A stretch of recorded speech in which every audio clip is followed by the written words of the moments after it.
Hi from Dr. Barry in Melbourne, Australia. Late last year, pretty close to Christmas, I had the privilege of interviewing or talking to Ben Gilroy in Dublin, and it indeed was a privilege. And I'm very saddened to see the outcome in relation to Ireland's so-called justice system and what's happened to Ben. And it's time that every man and every woman, and of course persons too, which are corporations, get off their butt and stand up for this man who has done community service, helping people all over Ireland, preventing them from being thrown out of their houses by corrupt and degenerate parasitic banks. Now, it's not much point calling banks parasitic and politicians liars and cheats unless we're prepared to do something about it. The question has often been asked, what are we going to do about it? Well, Ireland has a constitution, so the first thing we should ask these judges and barristers, have they taken an oath of allegiance to the Irish Constitution, or are they members of the Bar Association, and are they supporting maritime law instead of common law? If the answer is maritime law and they are members of the Bar Association, well, truly they are agents to a foreign power, and the foreign power being the Crown of England, goes back to King George.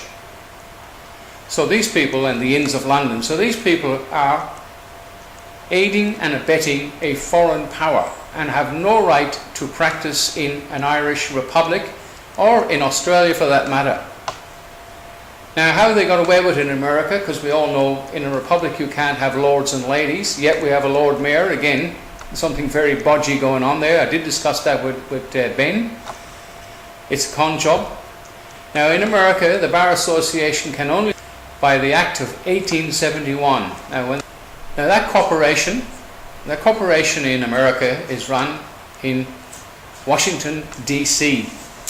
Washington, D.C. is an independent country within the United States. It has its own flag. It has a little red star in it, along with the rest of the stars. And I think it's got a yellow ribbon or yellow tape around it, just like the bodgy one they use in Ireland when they swore in the Northern Ireland police member as the head of the Garda Síochána. Now, I'm pretty convinced the Garda Síochána are a private company now. I'm not 100% sure. If someone can let me know, I'd appreciate that. But from now on, people have got to stop talking about these Bar Association as if they're important, like Sir or John, he's the Chief Justice, he's this, he's that. He is nothing. He is a parasite to the country, a parasite to the people, and certainly no use to anybody but himself and the rest of his barrister organisation, which are nothing more than grubs. Now, the first thing in court you must ask them, again, are they a member of the Bar Association? If so, have you taken an oath to the allegiance to the Bar Association? If so, you're now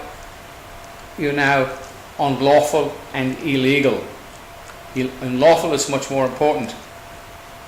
And the reason a corporation cannot operate in a republic, or in Australia for that matter, because a corporation is nothing more than a piece of paper with four corners. This piece of paper on the desk cannot talk. It's a corporation. It cannot make affidavits. It cannot make oaths, take an oath of office to anybody, because it's a piece of paper, it's a corporation. Unless the police or the Garda Síochána have taken an oath to the Constitution, they're standing by it. If they are a corporation, they cannot make